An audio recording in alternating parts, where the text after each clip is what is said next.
믿음의 영적 성장 시리즈 25번째 시간, 무너져야 할 나의 성전이라는 말씀의 제목으로 하나님의 말씀 전하겠습니다. 무너져야 할 나의 성전. 우리는 하나님의 말씀 앞에서 신앙생활 할 때에 우리는 거룩한 주님의 성전이다라는 말씀을 여러분들이 많이 들으셨을 거예요. 물론 우리가 지금 이곳에 함께 모여 예배드리는 우리 교회 회입비라는 장로교회도 하나님의 거룩한 성전이지만 예수 그리스도의 십자가의 죽음과 부활의 이후에 이 시대를 살아가는 오늘 우리들에게 저와 여러분 우리 모두는 바로 하나님의 거룩한 성전입니다. 저는 저와 여러분 우리의 모든 삶이 바로 하나님의 거룩한 성전으로서 아름답게 지어져 가시기를 간절히 기도드립니다.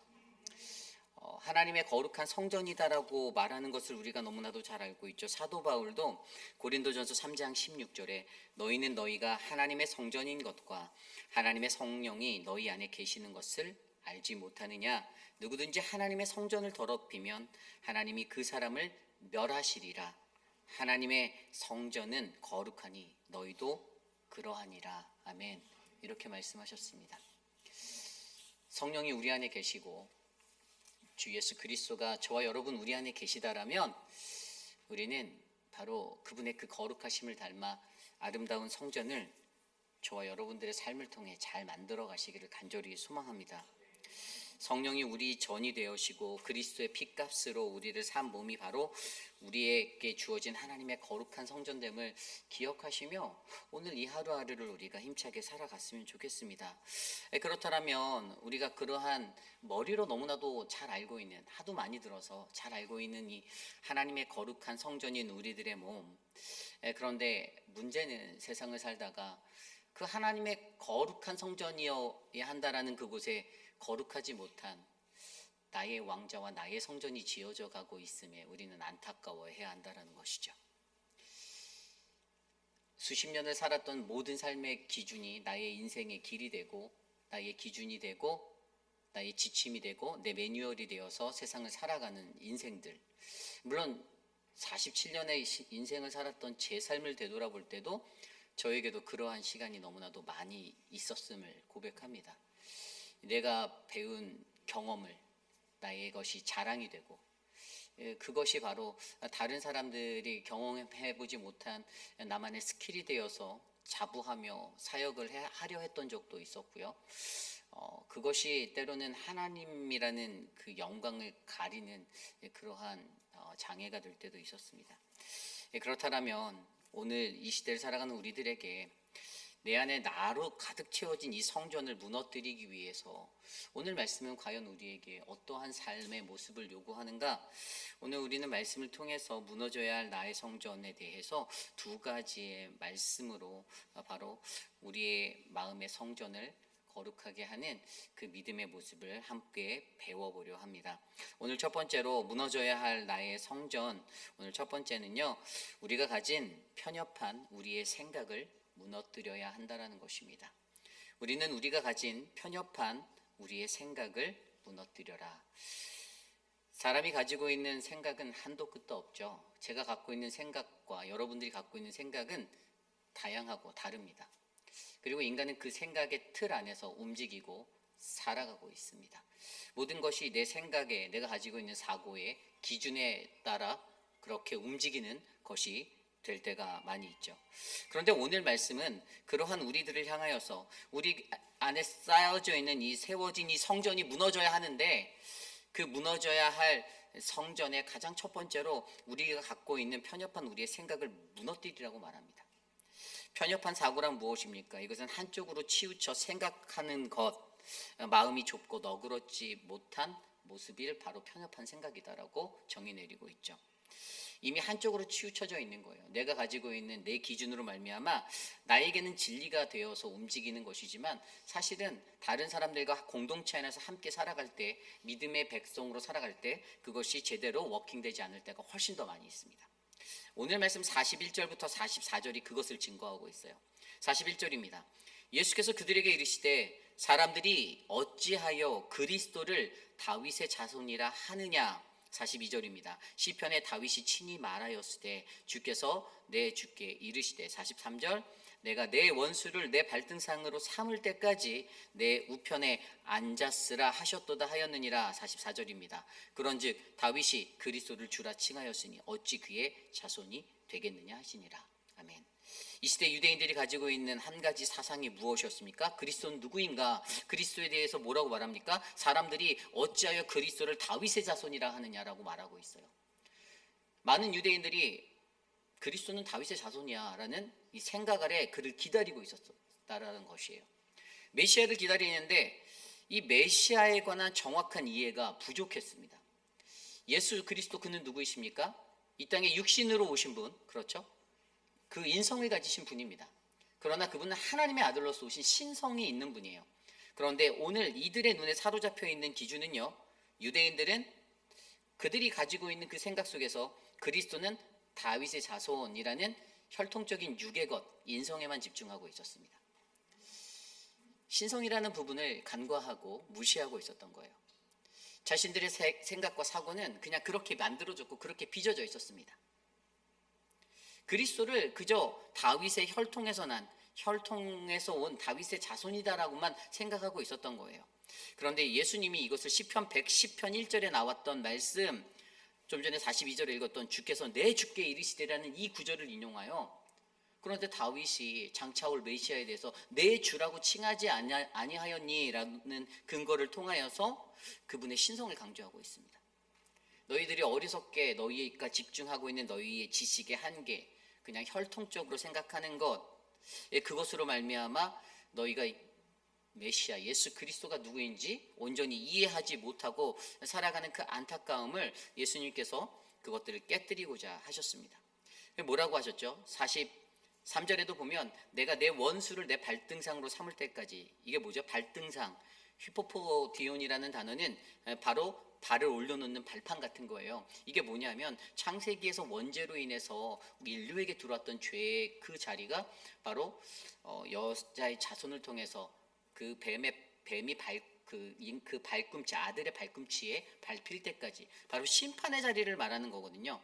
이 심판이 이루어질 때까지, 그때까지 바로 이러한 일들이 일어날 것이다. 그리스도를 다윗이 주라 칭한다라는 이것으로 말하면서 44절에 어찌 그의 자손이 되겠느냐라고 반박하고 있습니다. 심판자가 그것을 밟아서 심판하시는 그 날까지 바로 우리들은 예수 그리스도가 누구인가라는 그 기준에 대한 생각을 내가 가지고 있는 편협한 생각 가운데서 단정짓지 않고 한쪽으로 치우쳐서 생각하지 않고 좀 더 넓은 사고로 그분이 가지고 있는 인성과 신성의 모든 부분들을 다 인정하며 살아가야 한다라는 것을 우리에게 말해주고 있죠. 이것이 말해주는 것이 무엇입니까? 우리가 이 땅에 살아갈 때 세상의 사고로 생각하고 바라보는 것이 위험하다라는 것을 설명해주고 있어요. 교회 공동체의 생활 속에서 마찬가지예요. 여러분 신앙생활할 때 여러분들이 가지고 계신 인생의 경험, 여러분들의 지식 절대 진리가 아닙니다. 교회라는 공동체에서는 그게 틀릴 때가 훨씬 더 많아요. 세상에선 맞을 수 있어요. 그런데 교회에서는 틀릴 수 있습니다. 왜죠? 교회는 하나님의 사랑이 있는 자비의 공동체예요. 은혜가 있는 공동체예요. 세상에는 은혜가 없을지언정 하나님의 교회는 은혜가 흘러갑니다. 그래서 그게 워킹이 돼요. 그런데 지식적으로 충만한 사람들, 그런 사람들은 그것에 대해서 올바르게 이해하지 못합니다. 오늘 바리새인들의 모습, 유대인들의 모습과 똑같아요. 반만 하는 거예요. 반쪽 신앙인 거예요. 인성만 알아요. 하나님의 신성을 무시합니다. 하나님을 알지 못하고 예수 그리스도를 온전히 알지 못하는 거예요. 그러면서 그리스도를 안다라고 말을 하며 신앙생활을 하겠죠. 유대인들이 그렇게 살았습니다. 자신들이 가지고 있는 사고로 바라보니 인간의 육의 혈통만 강조되는 그 세상 속에 그들이 이해하고 있는 다윗의 후손 그리스도만을 이해하며 나 예수 믿어라고 살아가고 있는 모습이에요. 그분에게 주어졌던 하나님의 아들이라는 다윗이 내 주라고 불렀던 그 신성의 영역은 기억하지 않고 바라보지도 않습니다. 기대가 바뀌어버리는 거예요. 어떠한 일들이 일어났습니까? 그들이 갖고 있는 유대인들이 갖고 있는 모습으로 그들이 갖고 있는 형식주의의 신앙과 이방인들에 대한 배타적인 신앙으로 자기들이 가진 선민의식으로 메시아를 기다리며 구원은 오직 우리 민족에게만, 이스라엘에게만이라는 그 어긋난 구원관을 가지고 거기에다가 또 다른 기대를 하며 살아가잖아요. 어떤 기대를 했죠? 유대인들 스스로가 메시아를 통해서 다윗 왕과 같은 그 번영의 시대가 다시 회복될 거야라는 그 기대를 하며 메시아를 기다리고 살았습니다. 결국에 어긋난 구원관 플러스 다른 기대를 꿈꾸며 살아가는 유대인들의 모습을 보여주며 이것이 어디서 왔다고요? 그들이 가진 편협한 생각 가운데 제대로 되지 않은 그 어긋난 사고와 생각의 가치관, 편협한 사고로 말미암아 그들의 신앙이 어긋난 길로 걸어가게 되었다는 것이죠. 여기 앉아 계신 저와 여러분 우리 모두가 다 잘 알고 있습니다. 바리새인과 유대인들이 얼마나 위험한 신앙인이었는지. 여러분 그들은 위험한 신앙인이었어요. 건강한 신앙인 아니었습니다. 위험한 신앙인이었어요. 어떤 위험한 신앙인이었죠? 예수를 십자가에 못 박은 신앙인들입니다. 안 믿은 사람보다 더 악한 사람들이었어요. 예수를 십자가에 못 박았어요. 예수를 십자가에. 물론 죄인인 우리들도 예수를 십자가에 못 박았죠. 그러나 그들은 모일 때마다 어떻게 하면 예수를 내쫓을까? 저 사람을 어떻게 하면 죽일까를 공모하고 모의했던 사람들입니다. 우리가 믿는 그리스도인의 이 교회라는 공동체 안에도 여러분 우리 유대인 그리스도인이라는 우리들 안에도 하나님의 백성들 안에도 저는 분명히 이러한 바리새이주의적이고 이러한 편협한 사고를 갖고 하나님 앞에 온전한 신앙으로 살아가지 못하고 건강하지 못한 성전을 세우지 못하는 사람들이 많이 있다라고 저는 생각합니다. 그렇게 믿어요. 그리고 그게 사실일 거예요. 분명히 그렇게 병들어 있고 그렇게 아파하는 그러한 모습으로 신앙생활을 하다 보니 자꾸만 매일의 삶 가운데 문제가 일어나고 또 그 문제가 또 부딪히고 조금 지나면 그 문제가 또 일어나고 반복되어지는 그 루틴을 살게 될 때가 훨씬 많다라는 것이죠. 그러므로 여러분 우리들이 오늘 이 순간 생각해야 할 것은 우리가 가지고 있는 형식주의적인 신앙과 나의 배타적인 모습, 왜곡된 선민의식에 사로잡히게 만드는 나의 그 편협한 사고, 이 가치관들을 깨뜨려 버리셔야 됩니다. 항상 그것들을 마음의 주문처럼 외우세요. 내가 틀릴 수도 있겠다라고 생각을 하십시오. 내가 맞아. 아이 그거 아니고 이거예요. 그거 아니에요 라고 말하는 사람 치고 맞는 사람 별로 없어요. 아이 그 틀릴 수도 있죠. 그죠? 그게 아닐 수도 있어요. 세상은 그래요. 특별히 교회라는 공동체는 그렇습니다. 그게 아닐 수도 있어요. 나 스스로가 절대 진리라고 믿는 것이 하나님의 은혜의 공동체 안에서는 때로는 그게 진리가 아닐 수도 있게 되는 거예요. 교회가 그런 것입니다. 하나님의 성전이 그런 거예요. 하나님의 성전. 왜 하나님의 성전입니까? 그럼 그냥 세상에서 예배 드리면 되지. 왜 우리가 하나님의 성전이고 너희는 거룩한 성전이다라고 말합니까? 무언가 다르다라는 거잖아요. 무엇이 다르죠? 거룩함이 다르다라는 거잖아요. 세상에서 말하고 있는 그 수만 가지 오만 가지 사고와 이성과 그 판단과 그들의 지식으로 가늠할 수 없는 무언가가 바로 하나님의 성전에는 있다라는 것입니다. 여러분 오늘 말씀 속에서 이 유대인들이 무너뜨려야 할 그들의 성전은 가장 먼저 편협한 사고였어요. 한쪽으로만 치우쳐 있었잖아요. 그것이 하나님의 복음의 전파를 가로막았잖아요. 장애가 됐잖아요. 모든 민족 열방을 향하여 복음이 전파되어야 할 것인데 그것을 그들이 막았습니다. 아니라는 거예요. 우리만 구원받을 백성이고 우리만 하나님의 백성이고 니네는 개들도 상종하지 않고 너희들은 부정한 존재야라고 무시하고 사는 자신의 교만으로 똘똘 뭉친 그러한 유대인들이 바로 이들이었습니다.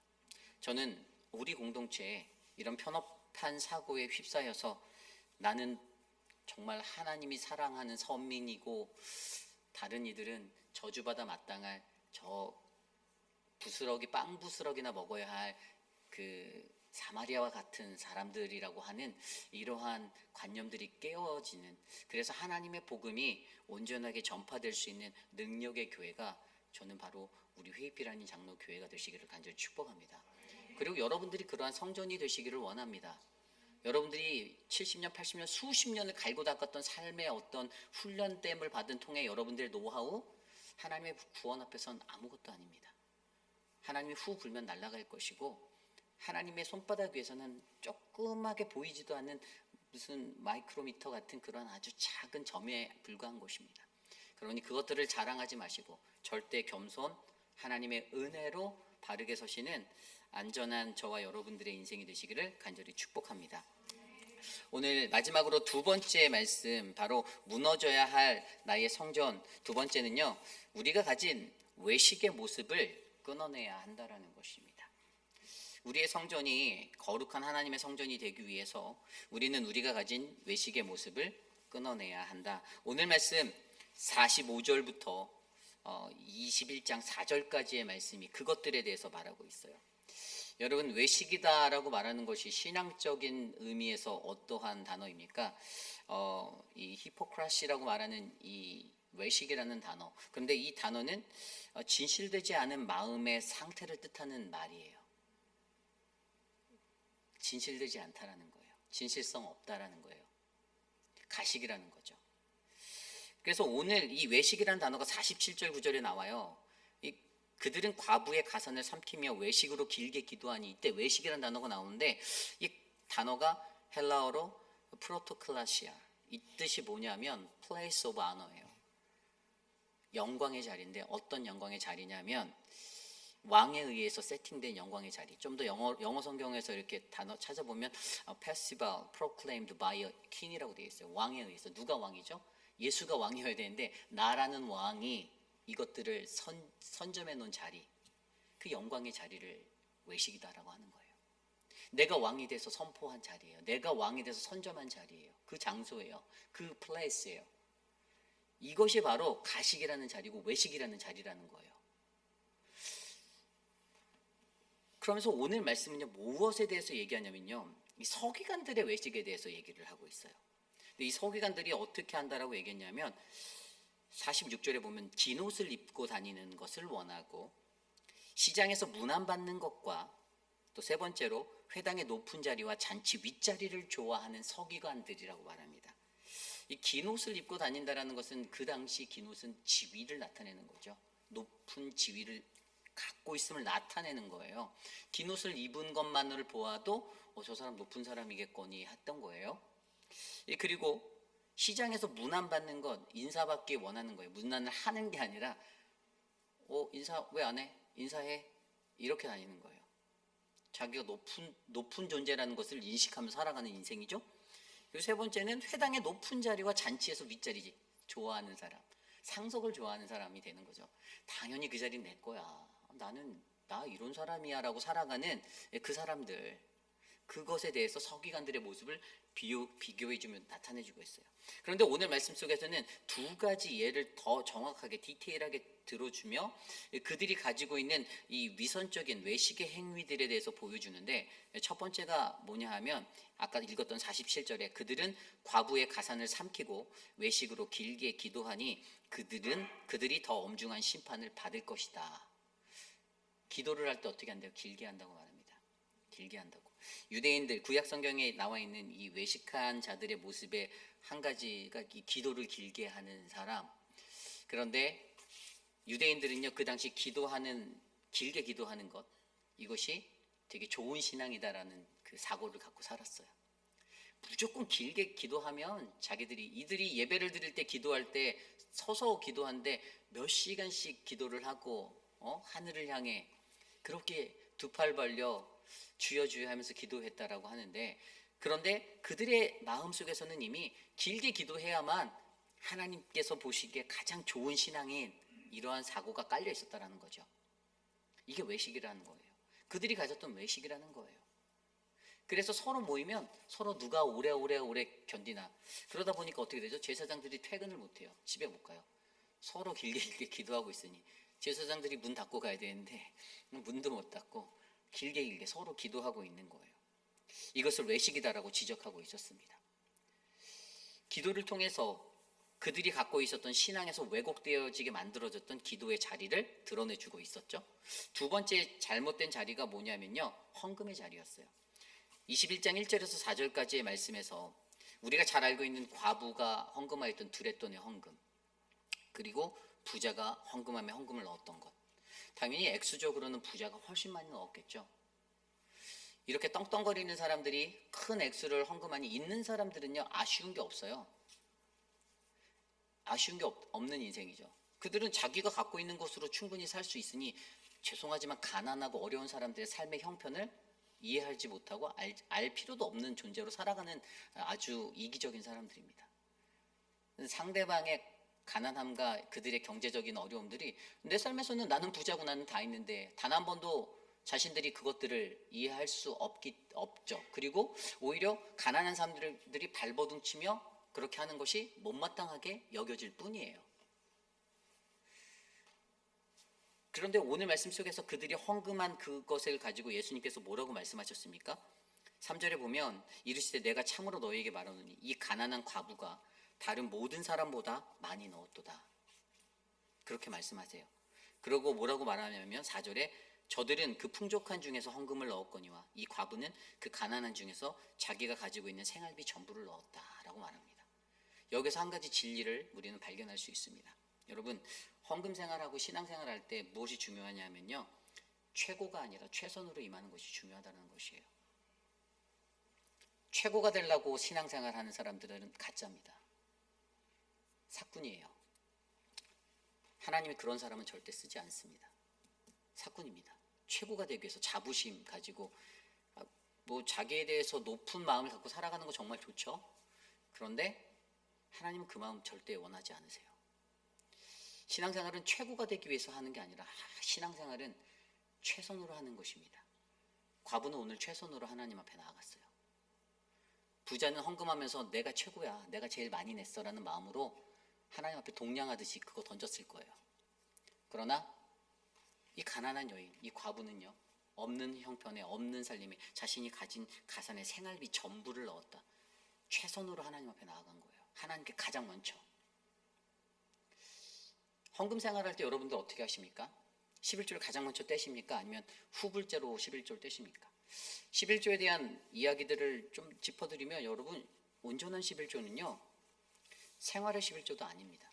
생활의 11조라 말하면 내가 생활하는 것에서 쓰는, 아니에요. 그냥 우리 집안에 들어오는 가장 먼저 가서 하나님께 가장 먼저 10분의 1을 떼서 드리는 게 진짜 11조입니다. 요즘 현대를 살아가는 사람들에게 진짜 온전한 11조 하기가 얼마나 어려운지 아시죠? 어려워요. 우리 부모님 세대 때는 없는 형편에, 어려운 형편에 그 11조 정말 잘 드리며 사셨거든요. 하나님 거 먼저 떼야 한다고. 아버지께 학비 등록금 달라고 얘기했더니 11조 먼저 떼니까 학비가 모자라. 그래서 학비는 밀렸어요. 저는 어렸을 때 그 기억이 있어요. 우리의 아버지, 어머니, 할아버지, 할머니는 그런 믿음으로 사셨습니다. 그런데 요즘 이 시대를 살아가는 많은 세대는요, 하나님 앞에 가장 먼저 떼어드리는 그 11조를 온전히 행하지 못해요. 왜죠? 물질이 두렵거든요. 자기가 많이 있거든요. 많이 있다 보니까 더 떼기 힘든 거예요. 그런데 부자들은 그것을 그냥 내가 최고가 되기 위해서라고 그러면서 헌금을 하고, 그런데 오늘 이 가난한 과부는 자신의 생활비 전부를 넣는 최선을 다해서 하나님 앞에 나아가니 이것이 하나님께 영광이 된다라는 것입니다. 예수님은 그녀를 높게 평가했어요. 외식하는 사람들, 간절한 마음이 없는 사람들입니다. 오로지 그들의 마음속엔 남에게 보여주고자 하는 자랑의 마음만 앞서가며 살아가는 쇼맨십의 사람들입니다. 하나님 앞에서 쇼를 하고 신앙생활하며 남들이 자신의 눈을 들어 나를 높여 바라봐 주기를 원하는 그 마음으로 신앙생활하는 사람들, 저는 그 외식하는 자들이 우리 교회에서 사라지기를 원합니다. 하나님의 거룩한 성전이다라고 만들어진 우리들의 육신 가운데 혹시 우리들은 우리가 갖고 있는 이 외식의 자리로 하나님의 성전을 지어가고 계시진 않습니까? 겉만 번지르하고 화려해 보이는 그 건물을 지으며 나의 외식의 모습으로 그것들을 채우고 있지 않습니까? 요한복음 12장 말씀에 보면요, 예수님께서 이렇게 말씀하십니다. 이 요한복음 12장에는요, 이 6월절의 명절에 다 될 때 예배하러 올라가는 수많은 사람들 중에 헬라인 몇 사람이 예수님께 찾아와 만나달라고 청하는 거예요. 그래서 빌립에게 내가 예수님 좀 만날 수 없을까라고 부탁을 합니다. 그때 그렇게 엿주는 그들에게 예수님이 대답하여 주죠. 뭐라고 하냐면 갑자기 좀 만나주세요 하면 그래 만날게 이렇게 대답하면 되는데 그 대답이 아니에요. 예수님의 대답은 인자가 영광을 얻을 때가 왔다. 그러면서 한 알의 미랄을 설명해요. 한 알의 미랄이 땅에 떨어져 죽지 않으면 그대로 있으면 열매가 없고 죽으면 많은 열매를 맺는다.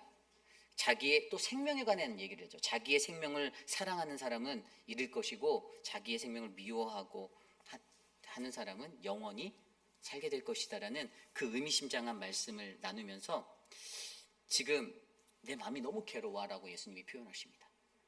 내가 무슨 말을 하겠냐. 그러면서 아버지요, 나를 구원하여 이 때를 면케해 주세요.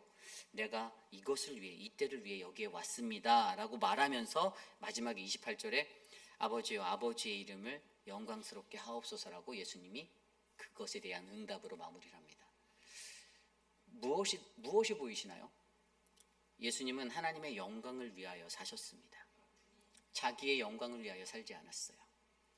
위선 가득한 모습으로 폼생폼사의 인생으로 신앙생활 하면서도 폼생폼사 되려고 많은 사람에게 높임받고 알게 모르게 권력에 취해서 그 권력을 휘두르며 남용하며 하나님의 성전을 어지럽히는 위선적인 바리새인이나 서기관들, 그러한 유대인들이 되는 것이 아니라 하나님 앞에서 간절한 마음으로, 가장 낮아지는 마음으로 하나님 앞에 가장 먼저 엎드리고 가장 먼저 솔선수범하는 그 믿음의 모습으로 어떠한 기대, 어떠한 것 바라지 아니하고 있는 모습 그대로 주님 앞에 열심히 순종하며 나아가는 그 믿음의 한 사람이 저는 아름다운 성전에 채워지기를 간절히 소망합니다.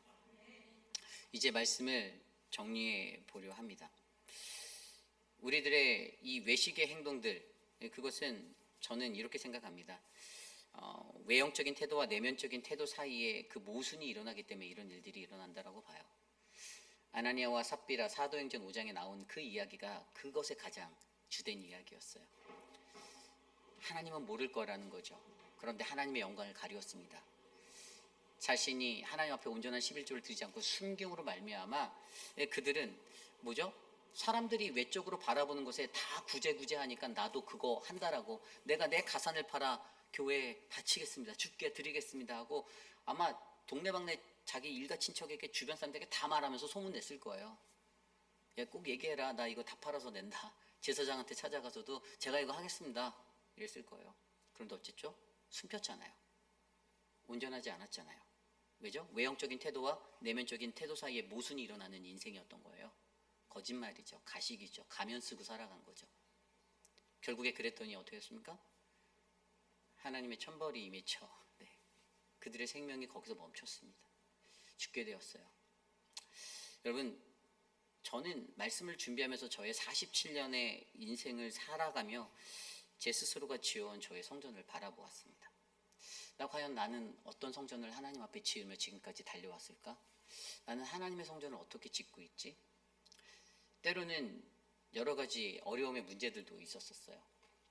갈등도 하게 되었습니다. 목회를 하는 것이 맞나라는 생각이 들었던 적도 많아요.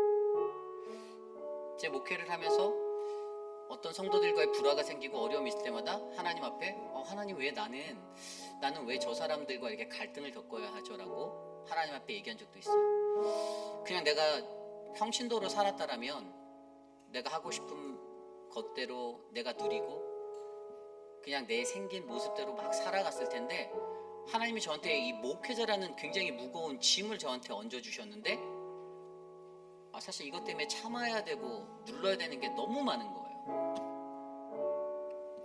원래 하나님의 길을 갈 때 당연히 그렇게 가야 된다는 것을 알면서도 47년 동안 내 인생 가운데 내가 지어온 나의 성전들을 바라보면 하나님, 때로는 내가 그 안에 나의 허영과 나의 욕심을 채우려고 하였고 하나님, 나는 거기에 계셔야 하는 그 하나님이 계시지 않고 성령님이 계시지 않을 때가 너무 많았습니다 라는 생각이 들었어요. 여러분, 교회라는 단어가 가장 먼저 쓰였던 성경이 어딘 줄 아세요? 에클레시아라는 단어가 가장 먼저 나오는 게 마태복음 16장 18절 말씀이에요. 너희는 나를 누구라 하느냐라는 그 질문 앞에 베드로가 주는 그리스도시요 살아계신 하나님의 아들이시니라 고백하니 베드로야, 너는 베드로라. 내가 이 반석 위에 내 교회를 세우리라.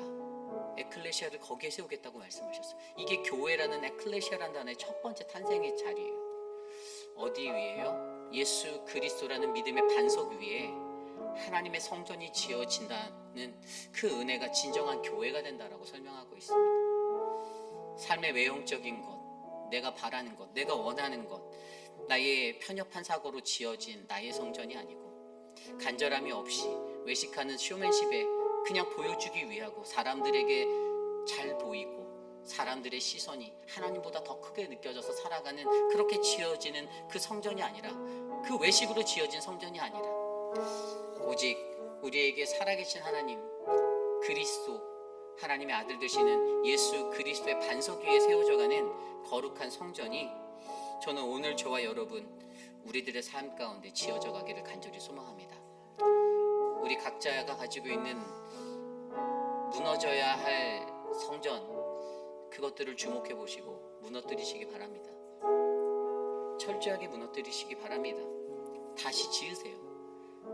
다시 짓고 그 안에 그것을 지을 때 예수 그리스도라는 그 반석 위에 그 성전을 지어가며 아름답게 지어져 거룩하게 지어져 그 성전을 바라보며 하나님, 내가 나의 믿음의 영적 성장을 이 성전을 통해 내 삶에서 이루기 원합니다. 하나님 나를 도와주십시오라고 간구하는 우리 모두가 되시기를 간절히 축복합니다. 오늘 주신 말씀을 놓고 함께 이 시간 기도할 때, 찬양할 때 주님이 일하십니다. 주님이 우리의 삶 가운데 일하십니다. 내 힘과 내 능력으로는 그렇게 할 수 없으나 주님이 나를 붙잡아 주시고 일하고 계십니다라는 이 고백을 함께 우리 이 찬양으로 드리며 나아갑시다. 주가 일하시네. 날이 저물어 갈 때, 날이 저물어 갈 때, 빈들에서 걸을 때, 그때가 하나님의 때. 내 힘으로 안 될 때, 빈손으로 걸을 때, 내가 고백해 여호와. 다시 한번 찬양할까요? 날이 저물어 갈 때, 날이 저물어 갈 때, 빈들에서 걸을 때, 그때가 하나님의 때. 내 힘으로 안 될 때, 내 힘으로 안 될 때, 빈손으로 걸을 때, 내가 고백해 여호와 이래. 주가 일하시네. 주가 일하시네. 주가 일하시네. 주께 아끼지 않는 자에게 주가 일하네. 주가 일하시네. 주가 일하시네.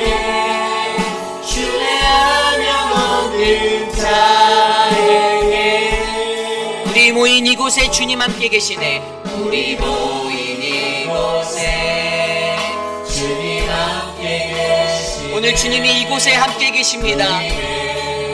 아버지 은혜, 적은 떡과 물고기 내 모든 걸 드릴 때 모두 고백해. 우리 다시 한번 찬양할까요?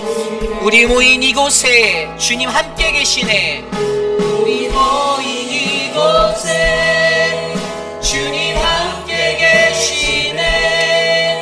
누리네 아버지 은혜. 적은 떡과 물고기 내 모든 걸 드릴 때 모두 고백해 여호와 이래.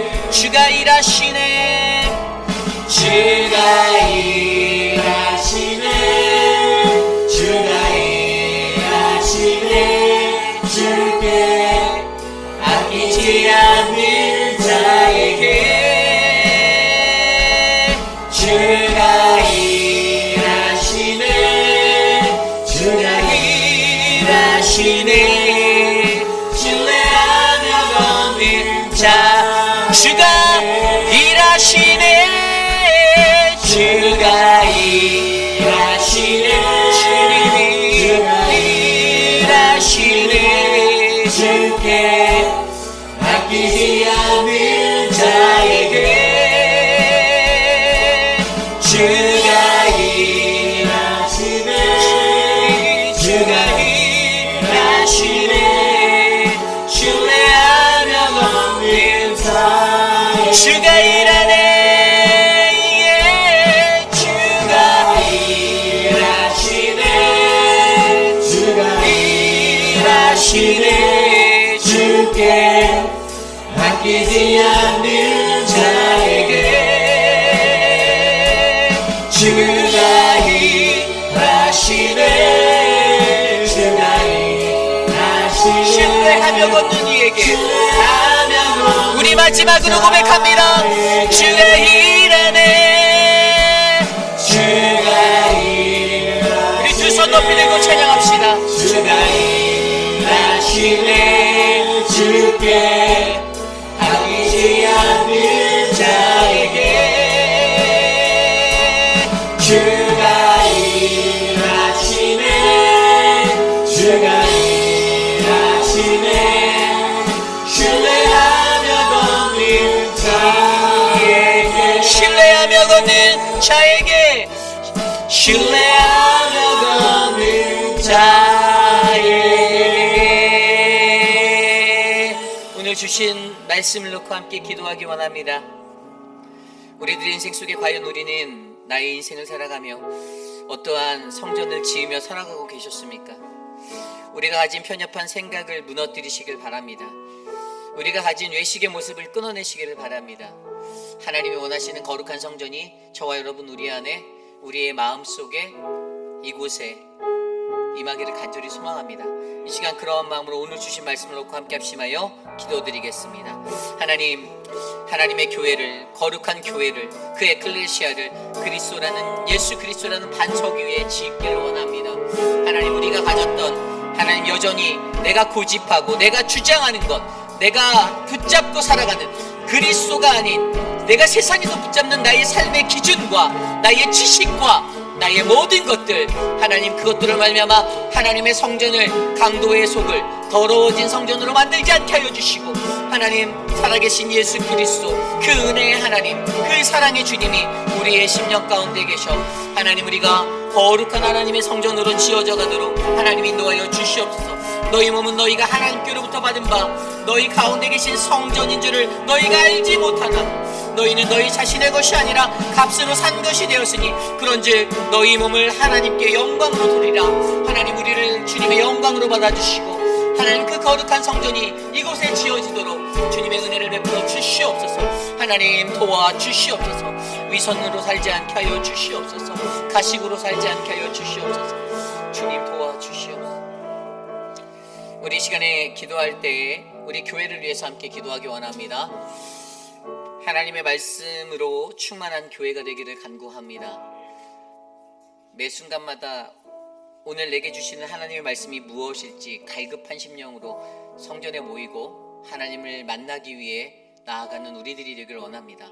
말씀을 통하여 나를 빗대어 나를 바라보고 하나님의 말씀 안에서 내가 더욱더 성장하고 아름다운 그리스도인이 되도록 하나님 우리의 예배 가운데 주님의 성령으로 임하여 주시옵소서. 이 시간 함께 우리의 교회와 우리의 삶을 위해 기도합니다. 하나님 우리의 삶이 주님의 은혜로 충만하여 지기를 원합니다.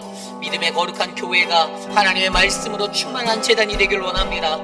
살아계신 하나님의 말씀이 선포되고 거짓 없이 깨끗한 온전한 주의 말씀이 우리의 심령 가운데 내려앉아 어그러진 나의 삶을 만지시고 치료하고 회복하시는 하나님의 긍휼의 옷을 입기 원합니다. 하나님 우리를 덮어주시옵소서. 주님의 은혜로 우리를 덮어주사 주님의 거룩한 그리스도의 보혈로 우리를 덮어주사 하나님 우리가 말씀 안에 기뻐하고 말씀 안에 충만한 믿음의 인생이 될 수 있도록 도와주시고 나의 썩어버린 옛자 죽어 마땅한 그 옛자는 예수 그리스도와 함께 십자가에 못 박고 하나님 그리스도의 아들 그분의 부활하심에 따라 새 사람으로 거듭나 하나님의 은혜로 살아가고자 하는 그 은혜를 우리에게 베풀어 주셔서 우리 교회가 더욱더 하나님의 거룩한 복음의 성전이 되게 하여 주시옵소서. 하나님 우리의 예배가 충만해지는 예배가 되기를 원합니다.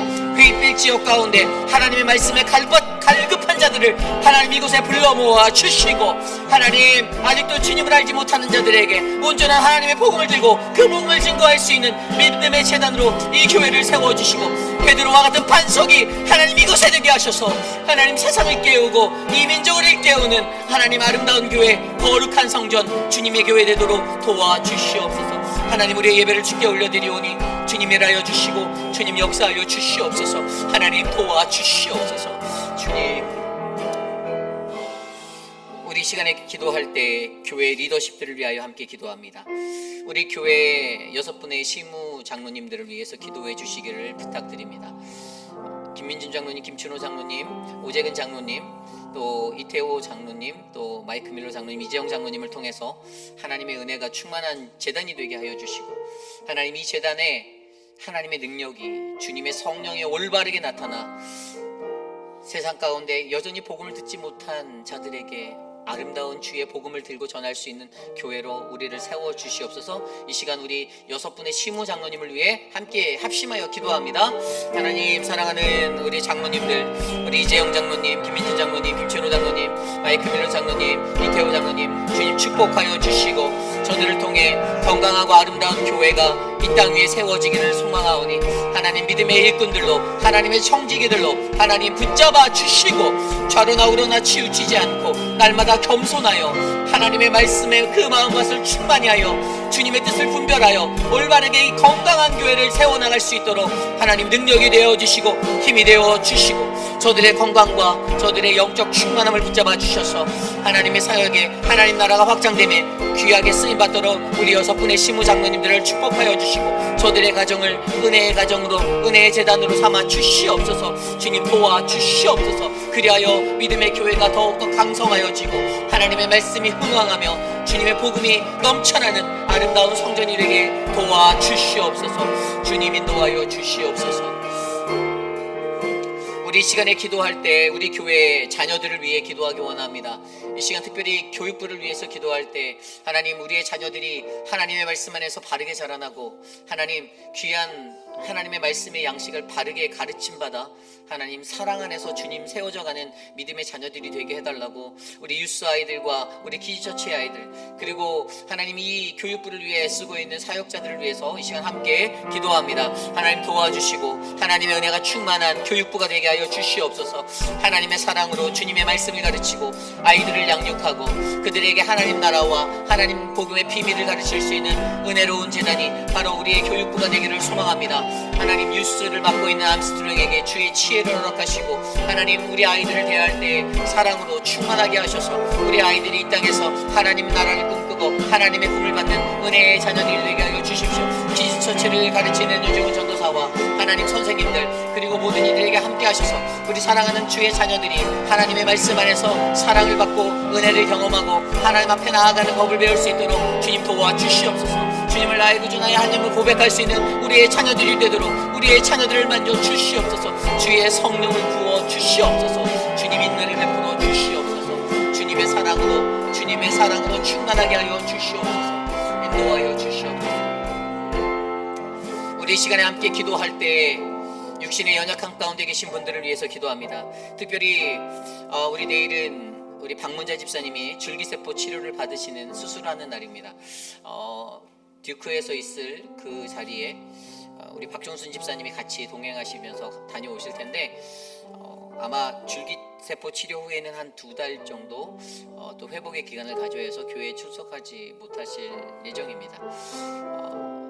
저한테도 부탁하시더라고요. 목사님, 신방 안 오셔도 돼요. 일어나는 것도 힘들어요. 움직이는 게 너무 힘들 거예요. 기도해 주시고 몸이 회복되면 연락드리겠습니다라고 저랑 이렇게 말씀을 나눴는데 우리 박문자 집사님을 위해서 함께 기도해 주시길 바랍니다. 혈압과 당뇨 수만 가지의 것들로 또 육신의 연약함 수술을 통해서 갖게 된 합병증과 여러 가지로 많은 약을 복용하고 살고 계신데 정말 하나님 없이는 살 수 없는 인생이라는 것을 본인이 너무나도 잘 아시기에 이번 줄기세포 치료를 받는 그 자리에서도 많은 비용이 들더라도 그것들을 감행하시는데 하나님이 은혜를 주셔서 회복하게 해달라고 기도해 주시고요. 아울러 사랑하는 천문자 집사님을 위해서 기도할 때 사랑하는 천문자 집사님의 삶이 연약해지고 좌절하는 삶이 아니라 다시 일어설 수 있는 회복의 자리로 나아갈 수 있도록, 이를 위해서 애쓰고 수고하는 우리 양말씀 집사님 사랑방과 많은 분들 함께 위로해 주시고, 또 뉴욕에서 멀리 떨어져 있는 그 따님의 삶 가운데 마음의 위로가 넘치도록 함께 기도해 주시기를 부탁드립니다.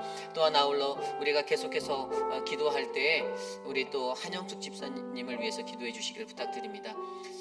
회복이 일어나고 주님의 만지심을 경험하며 주님 앞에 다시 나와 예배할 수 있도록 집사님을 인도해 달라고, 또 그 외에도 우리가 알고 있는 많은 분들 계십니다. 황봉현 어머님 요양병원에서 치매로 고생하고 계시는 그 삶의 마무리의 인생의 시간을 하나님의 뜻 안에서 인도해 달라고 기도해 주시고, 또한 우리 우영철 장로님, 노우연 집사님 지난번에 이렇게 몸이 아프셔서 갑자기 교회 오셨다가 돌아가셨는데, 제가 오늘 장로님과 통화할 때도 어제도 통화했는데 괜찮다라고, 많이 좋아졌다라고 말씀하셨는데 두 분을 위해서도 기도해 주시고, 또 아울러 우리가 기도하고 있는 미스터 드레이크, 미스터 로빈슨, 미스터 아터, 그 외에 또 우리 양양금 어머님, 또 많은 어르신들, 유강현 집사님, 많은 분들을 위해서 이 시간 함께 합심하여 기도하겠습니다. 하나님 만져주십시오. 도와주십시오. 주님의 은혜가 필요합니다. 인간의 힘으로는 아무것도 감당할 수 없습니다. 육신의 연약함을 안고 살아가는 우리들의 연약함, 그러나 하나님이 나의 구주가 되어주시고 우리의 구원자가 되어주시며 우리를 만지시고 치료하시는 여호와 라파임을 우리가 믿사오니, 주님의 권능으로 만져주시고 주님 회복하여 주시고 치료의 광선을 바라여 하나님 일으켜 주시옵소서. 사랑하는 우리 청문자 집사님, 사랑하는 박문자 집사님, 하나님 도와주십시오. 하나님의 은혜로 사랑하는 한효승 집사님을 주님께서 붙잡아 주시옵소서. 주님, 우리의 육신 가운데 연약함이 있는 분들을 위하여 기도합니다. 사랑하는 김옥순 권사님의 건강을 지켜주시고 하나님 만져주시고 은혜를 베풀어 주시옵소서. 안금래 어머니의 건강과 박정수 권사님의 건강을 지켜주시며 하나님 돌보아 주시옵소서. 하나님, 우리 안문옥 성도님의 그 삶을 주님 만져주셔서 하나님 붙잡아 주시옵소서. 사랑하는 우리 지연초 권사님을 축복합니다. 하나님 도와주시옵소서. 하나님, 이 시간 마지막으로 기도할 때 하나님, 우리가 날마다 드리는 예배 속에서 주님을 경험하기 원합니다. 내 삶이 주님과 동행할 수 있도록, 우리의 가정이 주님 안에서 행복할 수 있도록 인도해달라고 우리 각자의 기도 제목을 놓고 함께 마지막으로 기도하고 제가 기도한 후에 축도로 마치겠습니다. 하나님 도와주십시오. 우리가 거룩한 주의 성전이 되어 나아가기 원합니다. 우리의 가정이 하나님의 은혜로 충만한 가정이 되기 원합니다. 사단 마귀 권세가 우리를 흔들고 우리의 영을 피폐하게 만드는 인생이 아니라 오직 성령 충만함을 받아 주님의 군사되어 하나님의 백성으로 담대하게 당당하게 이 세상 위에, 세상의 중심에 서서 하나님을 외치며 살아가는 믿음의 백성이 되길 원합니다. 사랑하는 믿음의 가정들을 돌보아 주시고 저들의 상처를 만져주시고 저들의 상처를 끌어안아 주시고 저들을 회복하여 주셔서 하나님 앞에 바르게 살아갈 수 있는 믿음의 가정으로 일으켜 주시옵소서. 주님을 알고 주님과의 그 관계가 더욱더 깊어져가는 아름다운 믿음의 가정이 하나님 이곳에 만나지게 하여 주시옵소서. 우리의 삶을 하나님 도와주시옵소서. 가정의 평화가, 가정의 화목이 넘치게 하여 주시고 우리들 개인의 삶에 주의 평화가 넘치도록 역사하여 주시옵소서.